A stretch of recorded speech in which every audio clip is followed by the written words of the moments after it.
Hello, my name is Katie Reeves and I'm a PhD student at Lancaster University working with Dr Jenny Gilbert, Dr Stephen Lane and Dr Amber Leeson. We've been looking at the behaviour of a range of particle types within ice using experimental techniques, and we have carried out approximately 140 experiments. In this talk I will present some of the key findings from experiments investigating volcanic material. So active volcanoes and ice systems, such as glaciers and ice sheets, coexist on Earth. And volcanoes can generate pyroclastic material that is then deposited on ice and snow surfaces. It has been widely accepted that the deposition of this material can modify the optical properties of the ice, consequently influencing the ablation, i.e. the melting of the ice. For example, ice ablation is typically enhanced under thin layers and hindered under thick layers.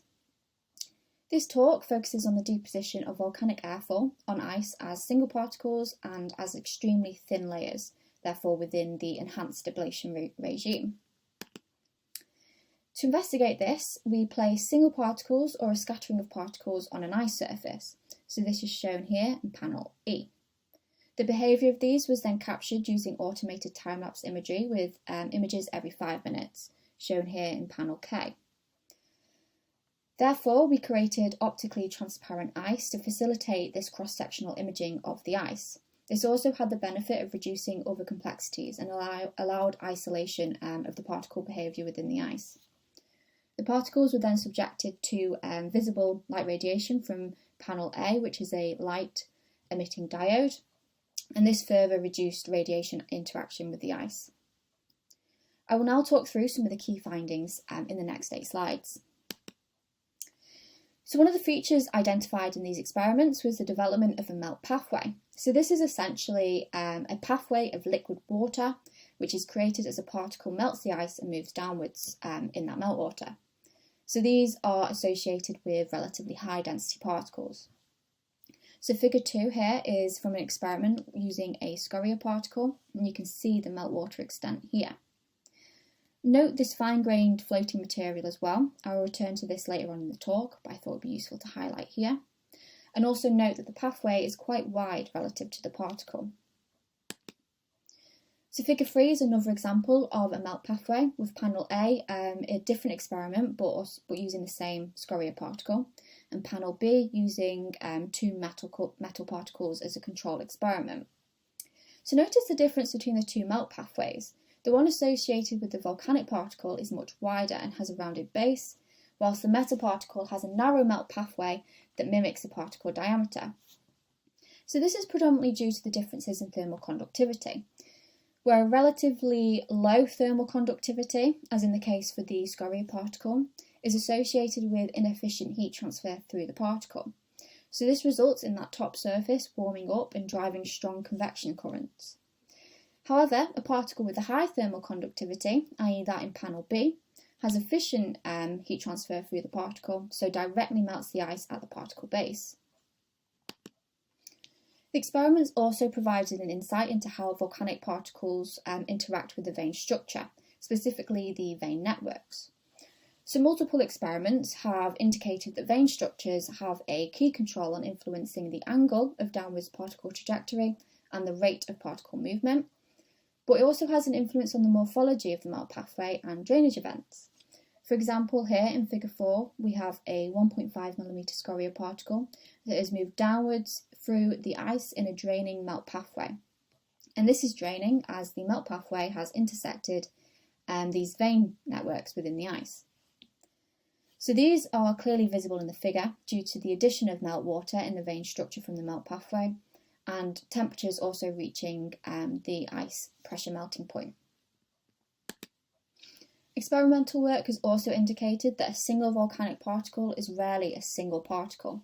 So loss of fine-grained material from a particle's surface into the ice results in a high number of floating particles within the ice system. So this is what I pointed out previously. So these act as absorbers of incoming radiation and they transfer heat into the ice, which increases the volume of ice melt. Therefore, these experiments have demonstrated that volcanic particles are extremely efficient at coupling heat into the ice.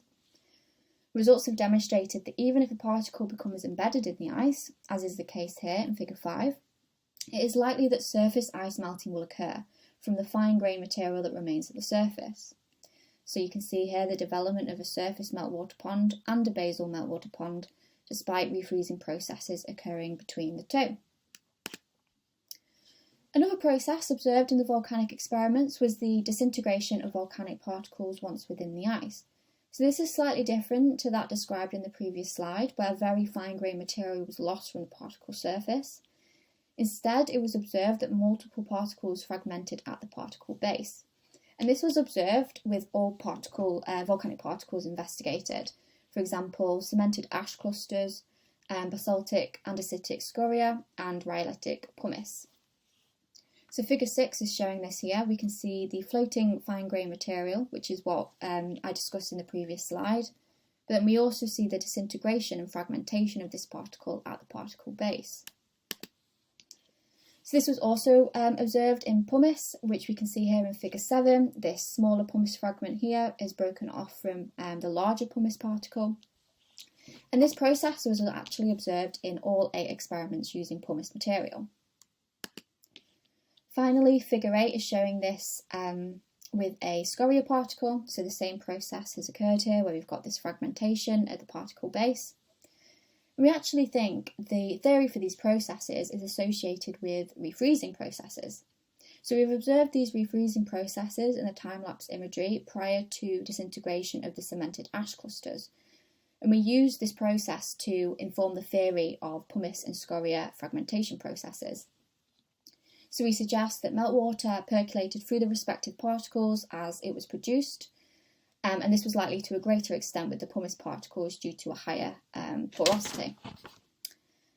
So the relatively low thermal conductivity of the volcanic material then acted as an insulator of the particle base. Therefore, after meltwater percolated through the particles, refreezing processes occurred, and this enabled freeze-thaw action and subsequent fragmentation at the particle base.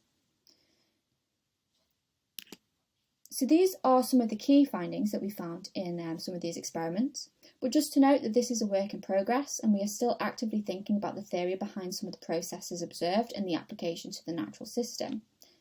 However, the work so far indicates that firstly, volcanic particles are capable of melting ice very effectively, and secondly, there are many microscale processes that are associated with volcanic particle interaction, and these laboratory experiments have allowed us to assess this in great levels of detail.